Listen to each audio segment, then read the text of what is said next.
어머니, 세미는 우리 집 식모가 아니에요. 명절에 일 시키지 마세요. 아들의 고함에 집안 모든 소리가 멈춰버렸습니다.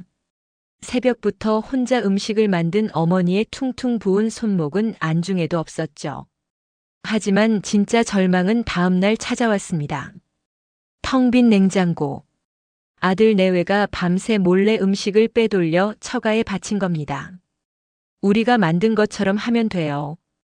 홈캠에 찍힌 며느리의 뻔뻔한 목소리. 그 순간 어머니는 결심했습니다. 내 아들이라는 이름의 가장 무거운 멍에를 오늘로 끊어내기로 말이죠. 지금부터 얌체 같은 아들 내외를 향한 통쾌하고 서늘한 복수가 시작됩니다.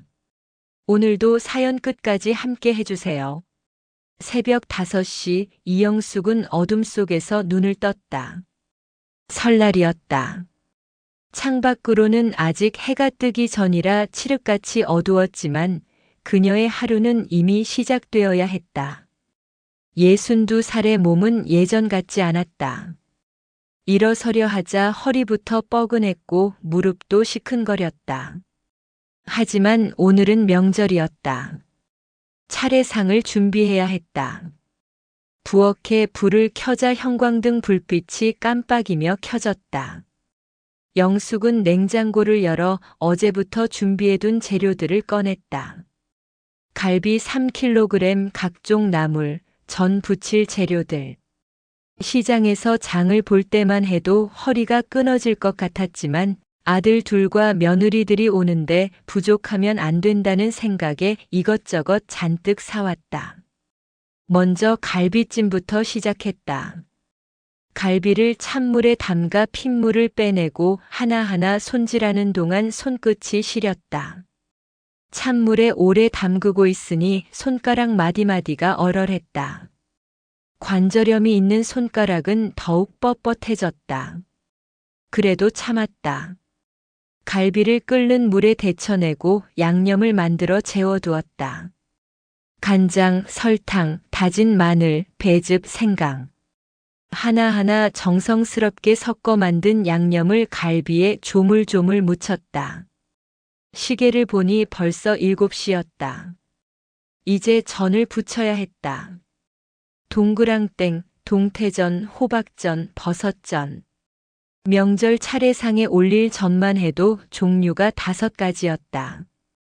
밀가루 반죽을 만들고 재료를 썰고 하나하나 지져내는 동안 기름 튀는 소리가 부엌을 가득 채웠다. 뜨거운 기름이 튀어 손등에 닿았지만 영숙은 찬물에 잠깐 식히고는 다시 프라이팬 앞으로 돌아갔다. 엄마, 우리 일어났어요. 10시가 다 되어서야 큰아들 준호가 방에서 나왔다.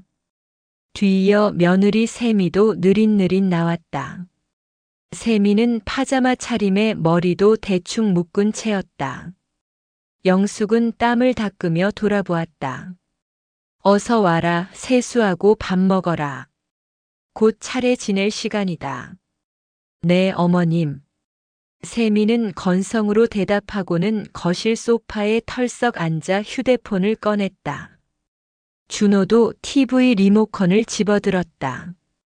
영숙은 다시 부엌으로 돌아가 잡채를 볶기 시작했다. 당면을 삶고 각종 채소를 채 썰고 하나하나 볶아내는 동안 손목이 욱신거렸다. 팔목이 퉁퉁 부어올랐다. 어젯밤부터 쉬지 않고 칼질을 하고 뒤적이고 저어댄 탓이었다. 준호야, 와서 좀 도와주지 않겠니? 영숙이 조심스럽게 불렀지만 준호는 TV에서 눈을 떼지 않았다. 엄마, 지금 설날 특집 예능 하잖아요. 잠깐만요. 세미는 휴대폰으로 누군가와 문자를 주고받느라 고개도 들지 않았다. 영숙은 한숨을 삼켰다. 그래도 괜찮다고 아들이 명절에 쉬는데 당연하다고 스스로를 달랬다. 1시간쯤 지났을까? 둘째 아들 진호가 며느리 은주와 함께 도착했다. 현관문이 열리자마자 은주가 앞치마를 두르며 부엌으로 달려왔다.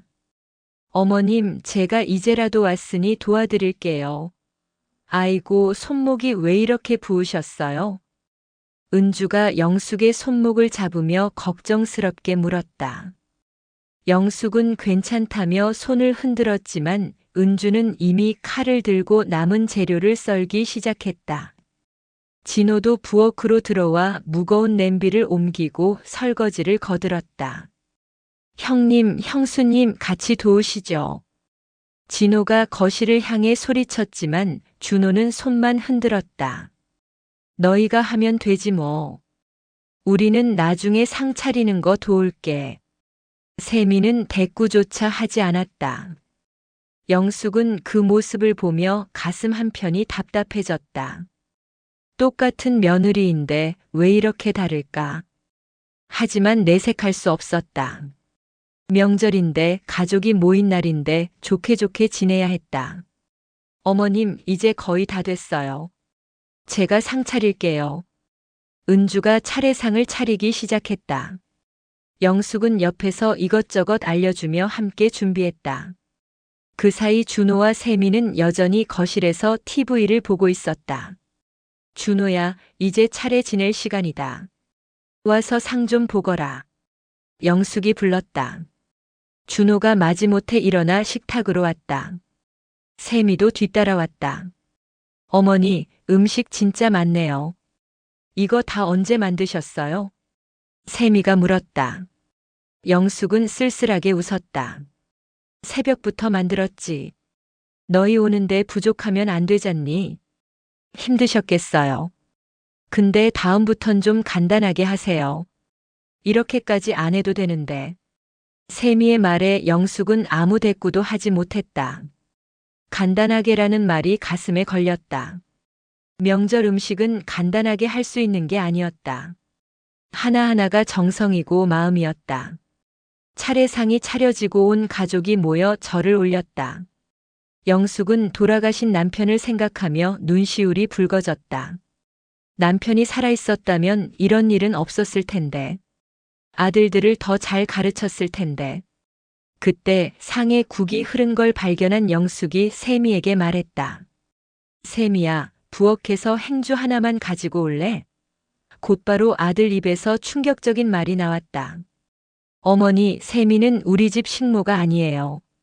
명절에 일 시키지 마세요. 준호의 목소리가 차갑게 떨어졌다.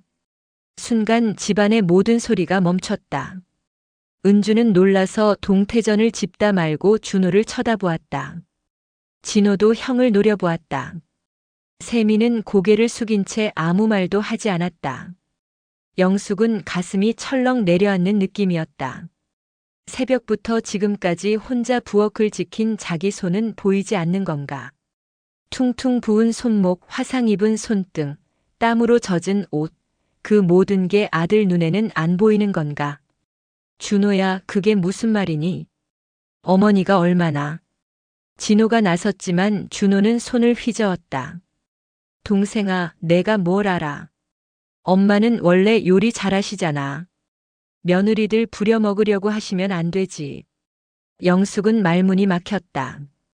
자기가 며느리를 부려먹었다고. 하루 종일 혼자 부엌에서 고생한 게 며느리를 부려먹으려 한 거라고. 형님, 그게 무슨 말씀이세요? 어머님이 혼자 다 하셨잖아요. 진호가 목소리를 높였다. 은주도 눈물을 글썽이며 말했다. 오빠, 어머님이 새벽부터 얼마나 고생하셨는지 몰라요? 손목이 이렇게 부으셨는데. 그래도 세미한테까지 일 시키는 건 아니잖아. 준호는 고집을 부렸다.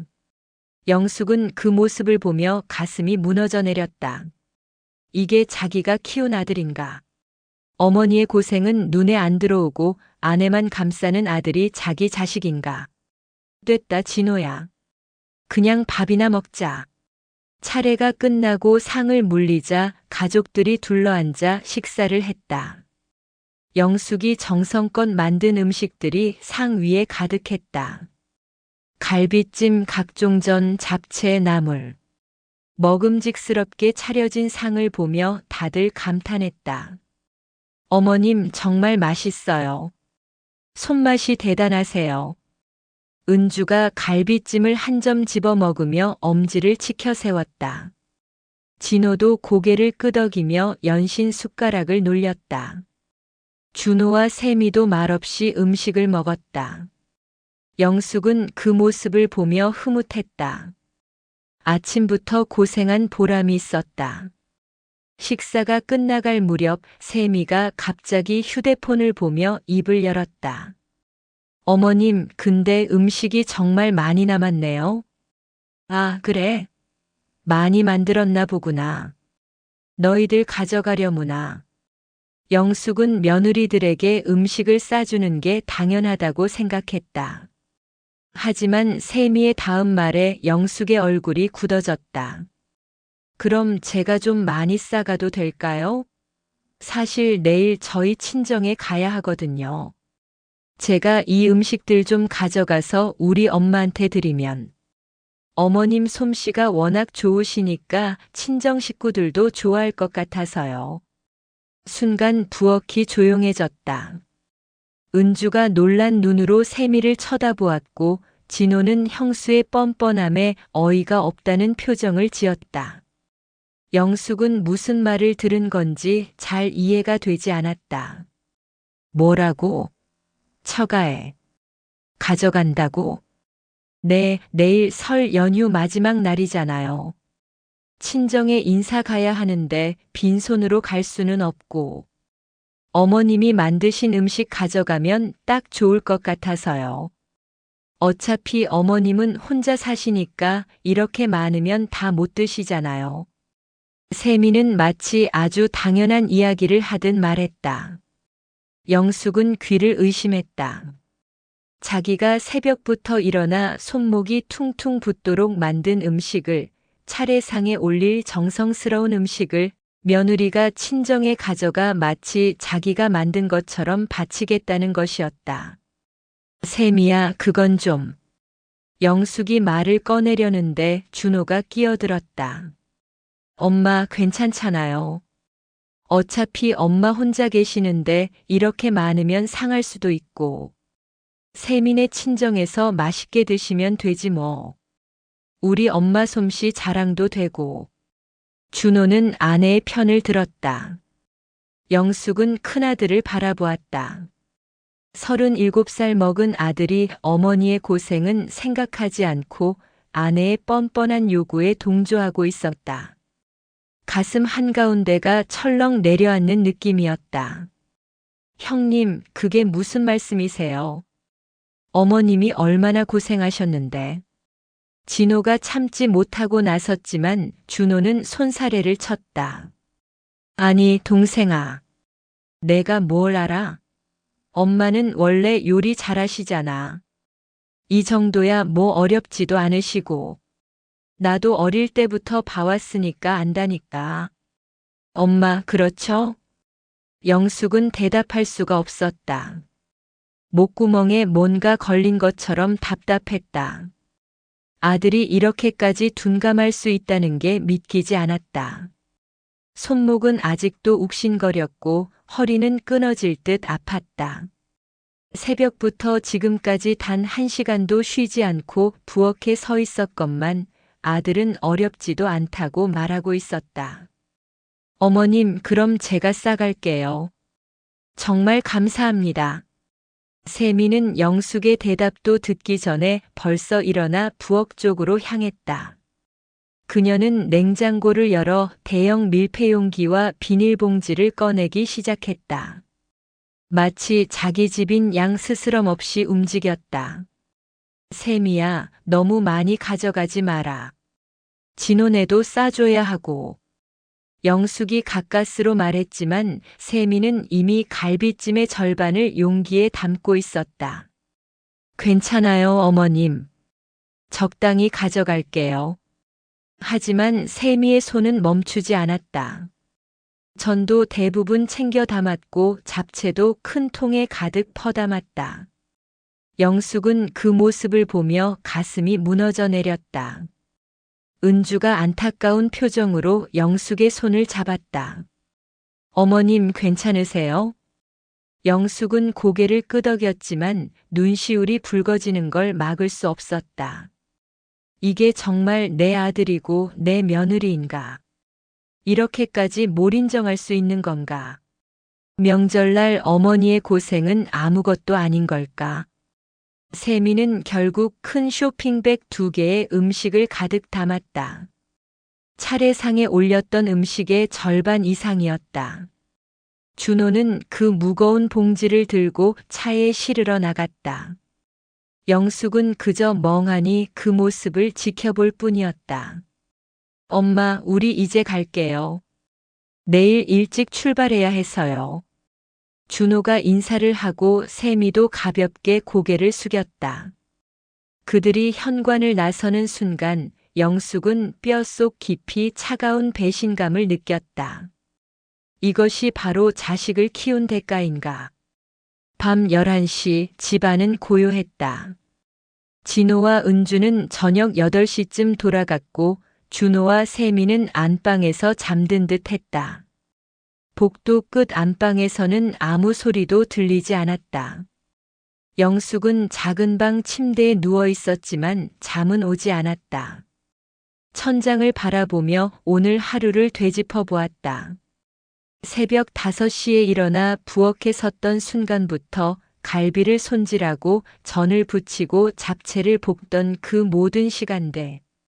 손목이 욱신거리고 허리가 끊어질 듯 아팠지만 아들들이 맛있게 먹는 모습을 상상하며 참았다. 그게 어머니의 마음이었다. 하지만 준호의 말이 계속 귓가에 맴돌았다. 어차피 엄마는 혼자 계시잖아. 남는 거잖아. 혼자 산다고 해서 명절 음식이 덜 소중한 건 아니었다. 오히려 혼자이기에 더욱 간절히 자식들을 기다렸고 더욱 정성껏 준비했다. 하루 종일 부엌에서 고생한 보람으로 명절 내내 그 음식을 먹으며 아들들을 떠올리려 했는데 그마저도 빼앗겨 버렸다. 영숙은 침대에서 일어나 앉았다. 가슴 한편이 답답하고 무거웠다. 물이라도 마시러 부엌에 가려고 방문을 열었다. 복도는 어두웠고 거실도 조용했다. 하지만 영숙은 부엌으로 가는 대신 거실 소파로 향했다. 소파에 앉아 한숨을 내쉬었다. 팔을 들어보니 손목이 여전히 퉁퉁 부어 있었다. 만지면 아팠다. 하루 종일 칼질을 하고 무거운 냄비를 들고 뒤적이고 저은 탓이었다. 62살의 몸은 예전 같지 않았다. 관절염도 있고 허리 디스크도 있었다. 그래도 참았다. 자식들을 위해서라면 참을 수 있었다. 그런데 그 자식이 자기를 이렇게까지 무시할 줄은 몰랐다. 영숙은 핸드폰을 꺼냈다. 화면을 켜자 시각은 밤 11시 15분이었다. 그녀는 잠시 망설이다가 홈캠 앱을 눌렀다. 석 달 전 구청에서 독거노인 안전을 위해 무료로 설치해준 홈캠이었다. 처음에는 귀찮아서 거절하려 했지만 담당 공무원이 만에 하나 집에서 쓰러지시면 빨리 발견할 수 있다며 권유해서 설치했다. 거실, 부엌, 현관. 3군데의 작은 카메라가 달려 있었다. 평소에는 거의 확인하지 않았다. 혼자 사는 집에 무슨 일이 있겠는가. 하지만 오늘은 달랐다. 뭔가 찜찜한 느낌이 들었다. 세미가 음식을 싸갈 때의 그 능숙한 손놀림, 준호가 너무나 당연하다는 듯 차에 싣던 모습이 계속 머릿속에 맴돌았다. 혹시 영숙은 오늘 녹화된 영상 목록을 열었다. 새벽부터 지금까지의 영상이 시간대별로 정리되어 있었다. 그녀는 저녁 시간대부터 확인하기 시작했다. 오후 6시 저녁 식사 장면이 나왔다. 가족들이 둘러앉아 밥을 먹는 모습이 보였다. 빨리 감기로 넘겼다. 7시 진호와 은주가 인사하고 나가는 장면. 영숙이 현관까지 배웅하는 모습도 찍혀 있었다. 이것도 넘겼다. 8시 영숙이 설거지를 하는 장면. 퉁퉁 부은 손으로 접시를 닦는 모습이 화면에 나왔다. 영숙은 자신의 그 모습을 보며 가슴이 아팠다. 저렇게 힘들어 보이는데 아들은 왜 도와주지 않았을까? 9시 영숙이 작은 방으로 들어가는 장면이 나왔다. 거실은 텅 비었고 안방 쪽에서는 준호 부부의 목소리가 희미하게 들렸다. 영숙은 계속 영상을 돌렸다. 9시 30분 여전히 조용한 거실. 10시 변함없었다. 별일 없네. 내가 괜한 걱정을 했나. 영숙은 안도하며 핸드폰을 내려놓으려 했다. 하지만 마지막으로 한 번만 더 확인해 보기로 했다. 10시 30분 영상을 재생했다. 화면 속에는 여전히 조용한 거실이 보였다. 그런데 갑자기 복도에서 인기척이 들렸다. 영숙은 화면을 주시했다. 안방 문이 살짝 열리더니 준호가 고개를 내밀어 주위를 살폈다. 마치 누가 보는지 확인하는 것처럼. 그리고 세미도 뒤따라 나왔다. 두 사람은 말없이 부엌으로 향했다. 부엌 불이 켜졌다. 홈캠 화면이 부엌으로 전환되었다. 영숙은 숨을 죽이고 지켜보았다. 여기 비닐봉지 어디 있어? 세미의 목소리가 작게 들렸다. 준호가 서랍을 뒤적여 큰 비닐봉지를 여러 장 꺼냈다. 검은색 쇼핑백도 2개 꺼냈다. 여기. 빨리 담자. 엄마 깨면 안 돼. 알았어. 냉장고부터 확인해보자. 세미가 냉장고 문을 열었다. 불빛이 새어나왔고 안에 가득한 음식들이 보였다. 영숙이 명절 내내 먹으려고 정리해둔 것들이었다. 갈비찜, 각종 전, 잡채, 나물, 떡, 심지어 과일까지. 와, 진짜 많다. 이거 다 가져가도 되겠는걸? 세미가 신이 나서 말했다. 영숙의 손이 떨리기 시작했다. 그래도 다 가져가면 티나잖아. 적당히 남겨두고. 알았어. 그래도 좋은 거는 다 챙겨야지. 갈비찜부터. 세미는 갈비찜이 담긴 큰 용기를 꺼냈다. 그리고 그것을 비닐봉지에 조심스럽게 담기 시작했다. 영숙이 새벽부터 몇 시간이나 공들여 만든 갈비찜이었다. 갈비를 손질하고 양념을 만들고 정성껏 조린 그 음식을. 전도 많이 남았네. 이것도 가져가자. 준호가 냉장고 아래 칸에서 전이 담긴 접시들을 꺼냈다. 동그랑땡, 동태전, 호박전, 버섯전. 영숙이 하나하나 지져낸 전들이었다. 기름에 튀면서 손등에 화상을 입었던 기억이 떠올랐다. 잡채도 있네. 이거 완전 맛있었잖아. 우리 엄마 완전 좋아하실 거야.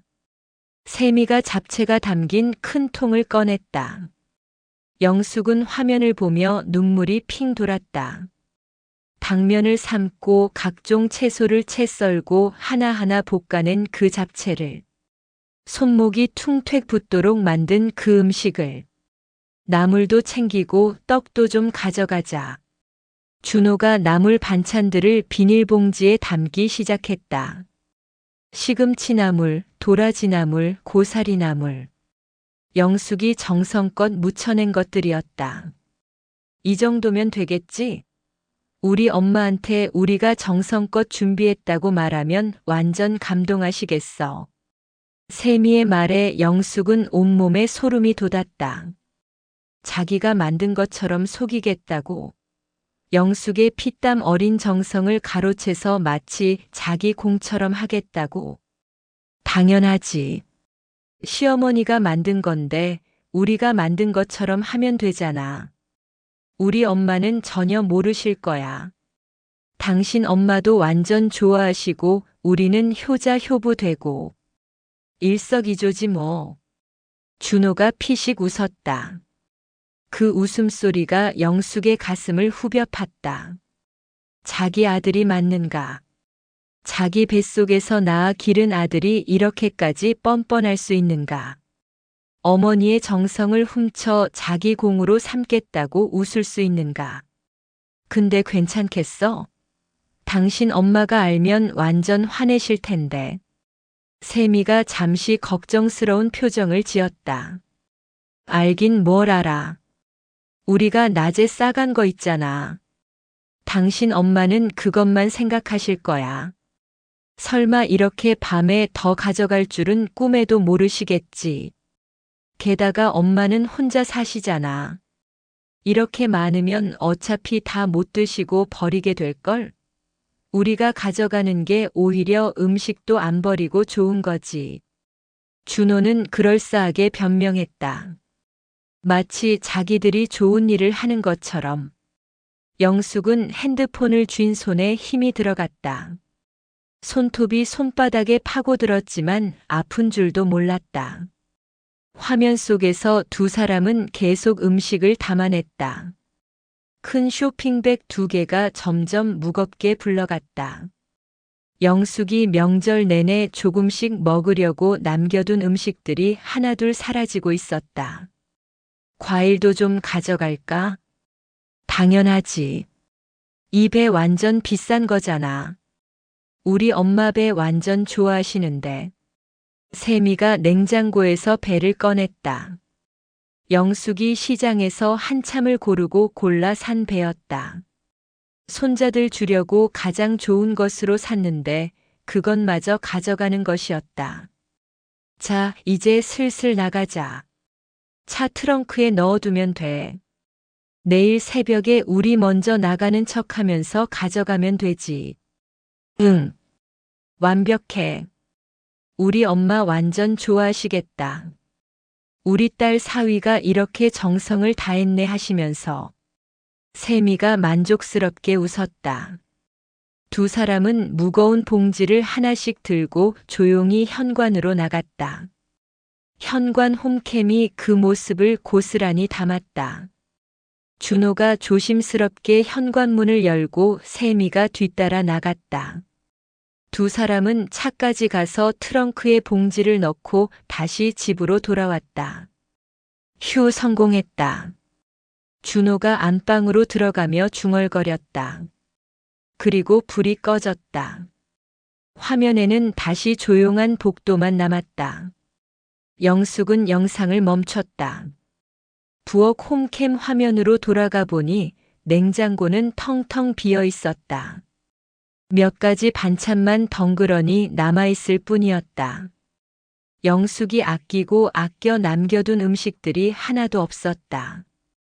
영숙은 핸드폰을 무릎 위에 놓고 고개를 떨구었다. 눈물이 주르르 흘러내렸다. 어깨가 들썩였다. 목이 메어 소리도 나오지 않았다.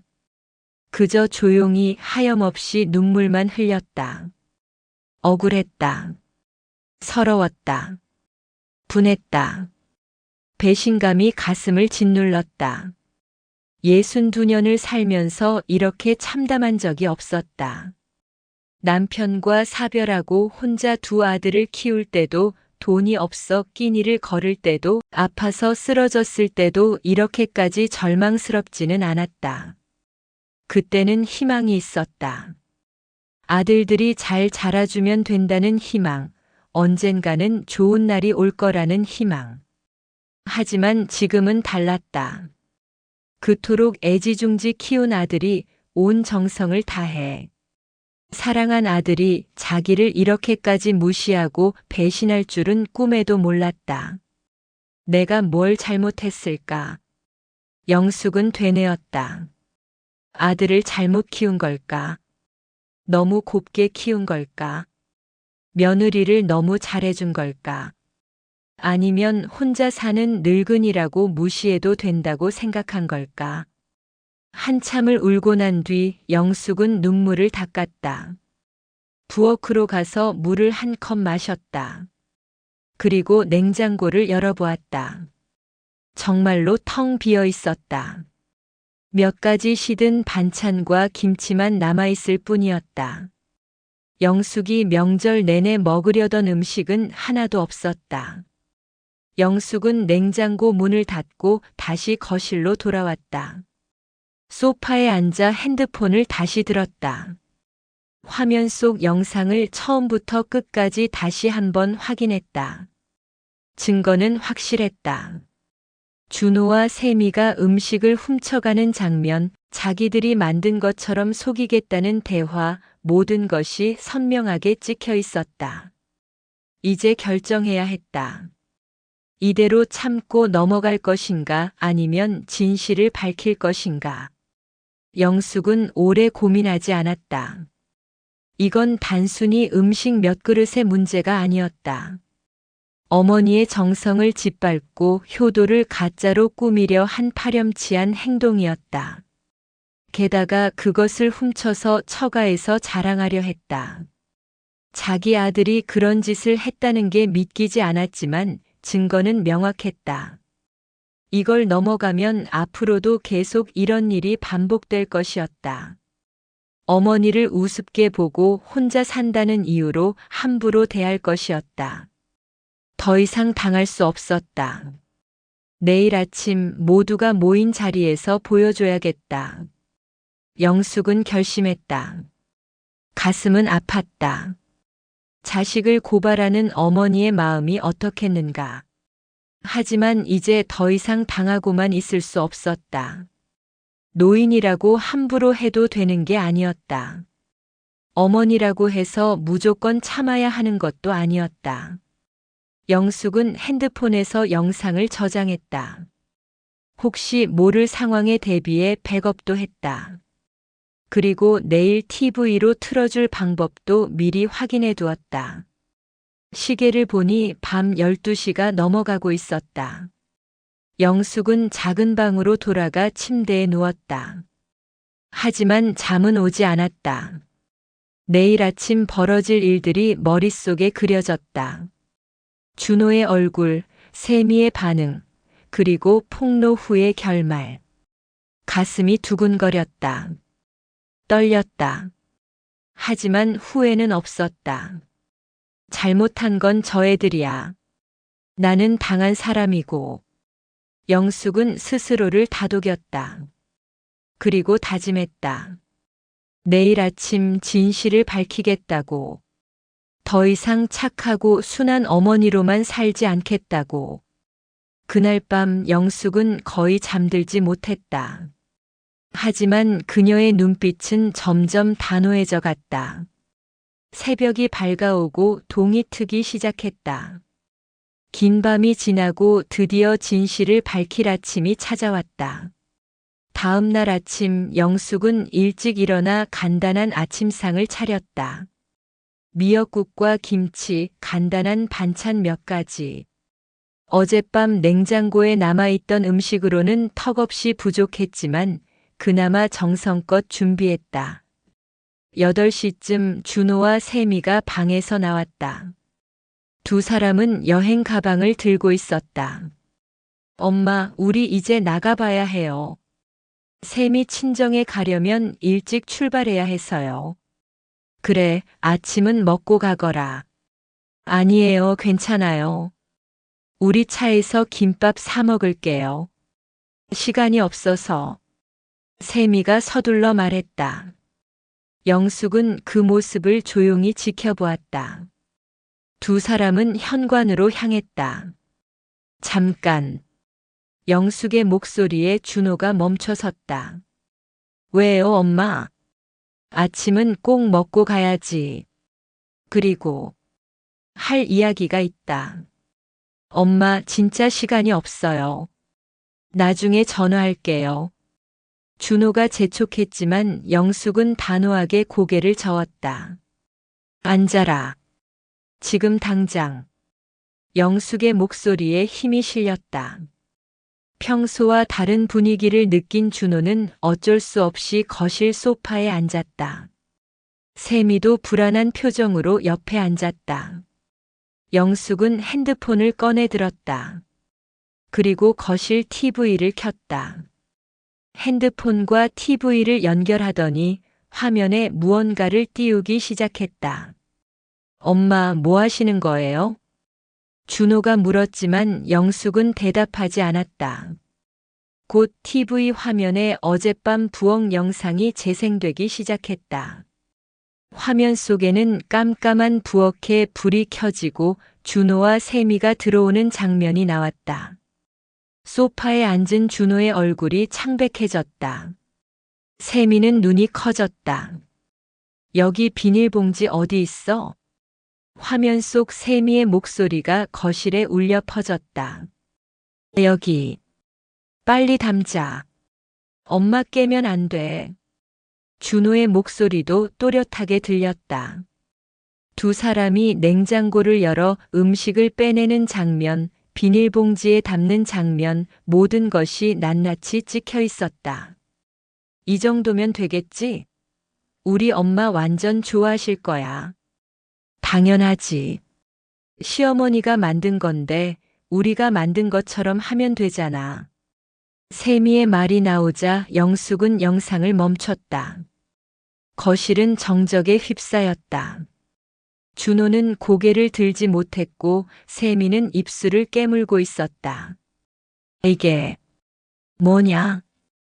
영숙의 목소리는 떨렸지만 분노로 가득했다. 엄마, 그게. 입 닥쳐라. 영숙이 소리쳤다. 평생 아들에게 소리를 질러본 적이 없었지만 이제는 참을 수 없었다. 내가 새벽부터 일어나 손목이 퉁퉁 붓도록 만든 음식을, 내 피땀으로 정성껏 만든 명절 음식을 너희가 훔쳐가서 처가에 바치려 했다는 게 이게 사실이냐? 영숙의 목소리가 떨렸다.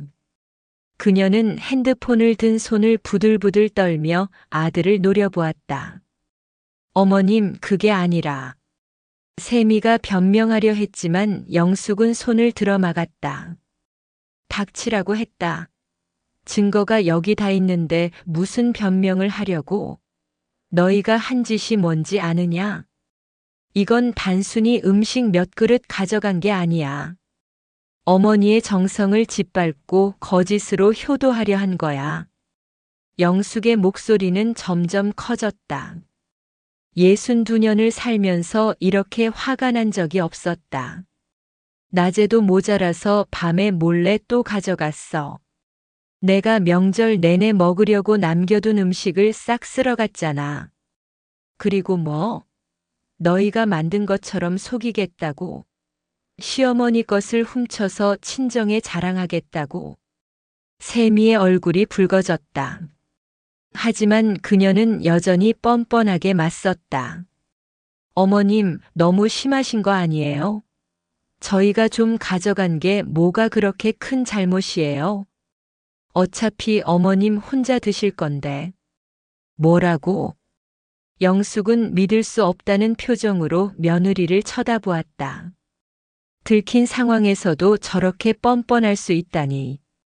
혼자 산다고 해서 무시해도 된다는 거냐? 늙었다고 해서 함부로 해도 된다는 거냐? 내가 너희한테 뭘 잘못했니?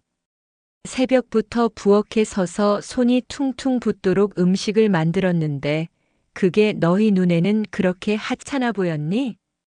영숙의 눈에서 눈물이 흘러내렸다. 억울함과 분노, 배신감이 한꺼번에 쏟아져 나왔다. 엄마, 죄송해요. 제가 잘못했어요. 준호가 고개를 숙였다. 하지만 그 사과가 진심인지는 알 수 없었다. 들켰으니 어쩔 수 없이 하는 사과처럼 보였다. 바로 그때 현관문이 열렸다. 진호와 은주가 들어왔다. 어제 빠뜨린 물건이 있어 다시 왔다고 했는데 거실의 살벌한 분위기를 느끼고 멈춰 섰다. 어머님, 무슨 일이세요? 은주가 걱정스럽게 물었다. 영숙은 눈물을 닦으며 진호를 불렀다. 진호야, 너도 이것 좀 봐라. 영숙은 영상을 처음부터 다시 재생했다.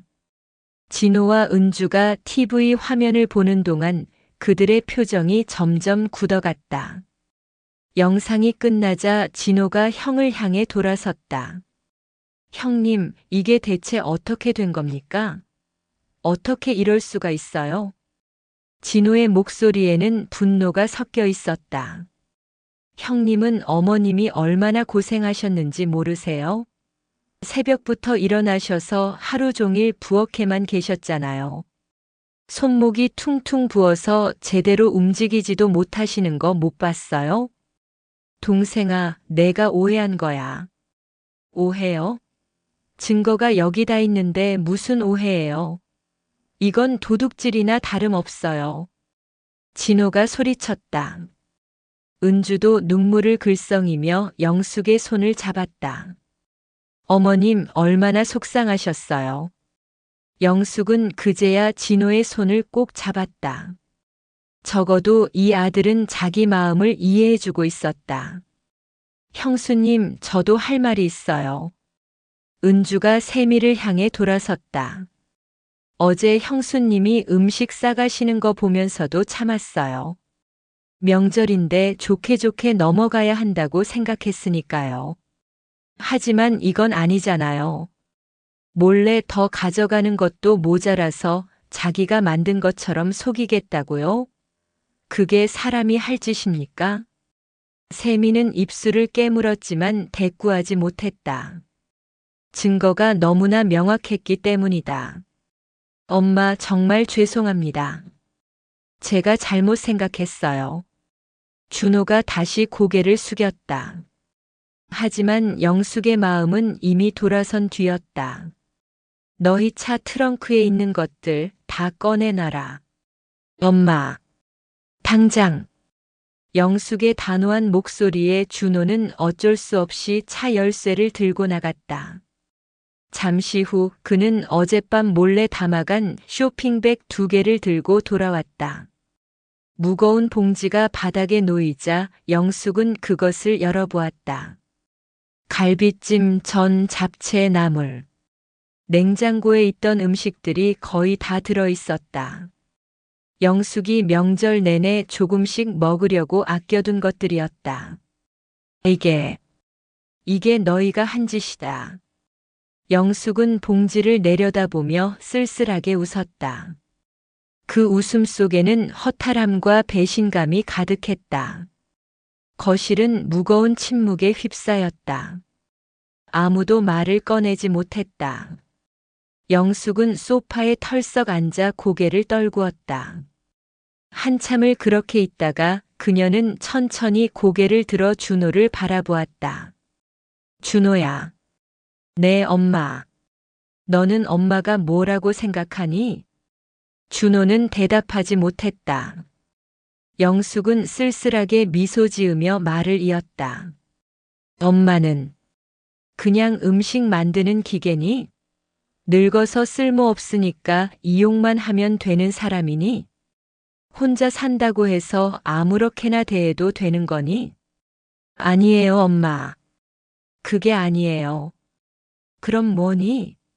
새벽부터 일어나 하루 종일 부엌에 서 있는 엄마 모습이 안 보였니? 손목이 퉁퉁 부어서 젓가락도 제대로 못 드는 거 몰랐니? 아니면 알면서도 모른 척한 거니? 영숙의 목소리는 떨렸다.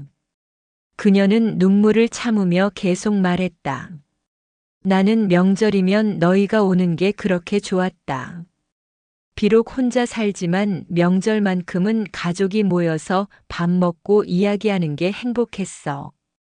그래서 며칠 전부터 장도 보고 이것저것 준비했지. 손이 아파도 허리가 아파도 참았어. 왜? 너희가 좋아할까봐. 너희가 맛있게 먹을까봐. 영숙은 잠시 말을 멈췄다. 가슴 속에서 무언가 뜨거운 것이 치밀어 올랐다. 근데 너희는 뭘 했니? 낮에도 모자라서 밤에 몰래 또 훔쳐갔지. 그리고 그걸 마치 너희가 만든 것처럼 속이려고 했어. 내 피땀을 훔쳐서 거짓 효도를 하려고 했단 말이야. 엄마 정말 죄송해요. 다시는 이런 일 없을게요. 준호가 눈물을 흘리며 사과했다. 하지만 영숙은 고개를 저었다. 너희 사과는 받지 않는다. 들켰으니까 하는 사과잖아. 진심이 아니야. 엄마. 그리고 영숙은 천천히 일어섰다.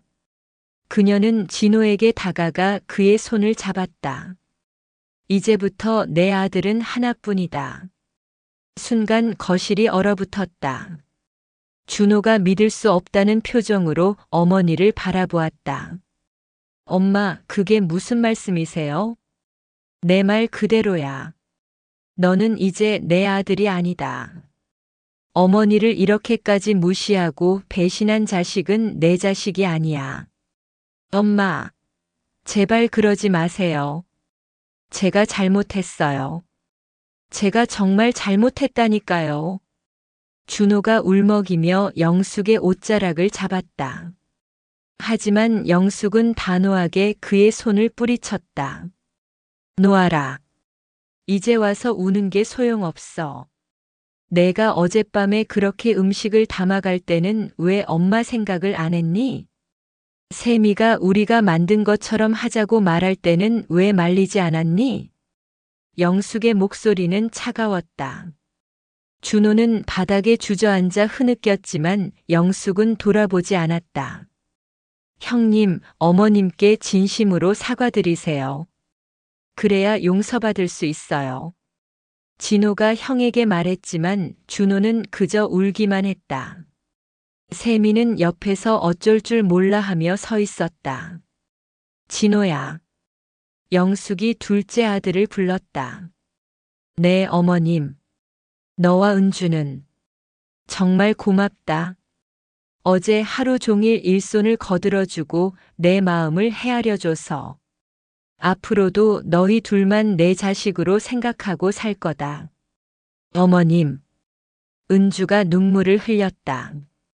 진호도 울컥했지만 어머니의 결정을 존중할 수밖에 없었다. 엄마 제발요. 한 번만 용서해 주세요. 준호가 다시 애원했지만 영숙은 현관문을 향해 걸어갔다. 나가라. 당장 내 집에서 나가. 엄마. 나가라고 했어. 영숙의 외침에 준호는 더 이상 버티지 못했다. 그는 비틀거리며 일어나 세미의 손을 잡고 현관으로 향했다. 세미는 마지막까지 뭔가 말하려 했지만 영숙의 차가운 눈빛을 보고는 입을 다물었다. 현관문이 닫히는 소리가 들렸다. 그리고 곧 차 시동 소리가 들리더니 멀어져 갔다. 거실에는 영숙과 진호, 은주만 남았다.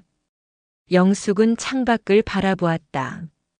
차가운 겨울 바람이 유리창을 흔들고 있었다.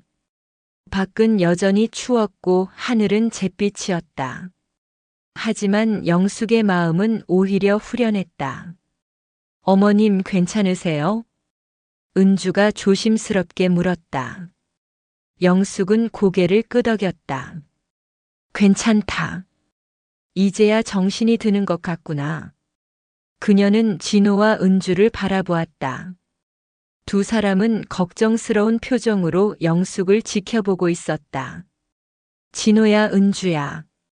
너희가 있어서 엄마는 행복하다. 앞으로도 잘 부탁한다. 어머님, 저희야말로 감사해요. 앞으로 더 잘할게요. 은주가 영숙을 꼭 안아주었다. 영숙은 며느리의 품에서 한참을 울었다. 배신감과 슬픔, 그리고 한편으로는 해방감까지. 복잡한 감정이 눈물로 쏟아져 나왔다. 엄마, 저희가 자주 올게요. 외롭지 않으시게 해드릴게요. 진호가 어머니의 손을 잡았다. 영숙은 아들의 따뜻한 손을 느끼며 고개를 끄덕였다. 창밖으로는 여전히 찬바람이 불고 있었다. 하지만 영숙의 가슴 속에는 따뜻한 온기가 남아 있었다. 비록 한 아들을 잃었지만 진정한 효자를 얻었다. 그것만으로도 충분했다. 이제 우리 아침 먹자. 엄마가 미역국 끓였다. 영숙은 부엌으로 향했다. 진호와 은주가 뒤따라왔다. 작은 식탁에 세 사람이 둘러앉아 밥을 먹었다. 많지 않은 반찬이었지만 그 어느 때보다 따뜻한 식사였다. 영숙은 밥을 먹으며 생각했다. 나이가 들었다고 혼자 산다고 해서 함부로 대해도 되는 건 아니라고. 부모도 존중받을 권리가 있고 사랑받을 자격이 있다고. 그리고 때로는 단호하게 선을 그어야 한다고. 밖에서는 여전히 찬바람이 불었지만 영숙의 눈빛은 더 이상 흔들리지 않았다. 그녀는 자신의 결정을 후회하지 않을 것이었다. 그로부터 석 달이 지났다. 준호는 몇 번이나 찾아와 용서를 빌었지만 영숙은 문을 열어주지 않았다.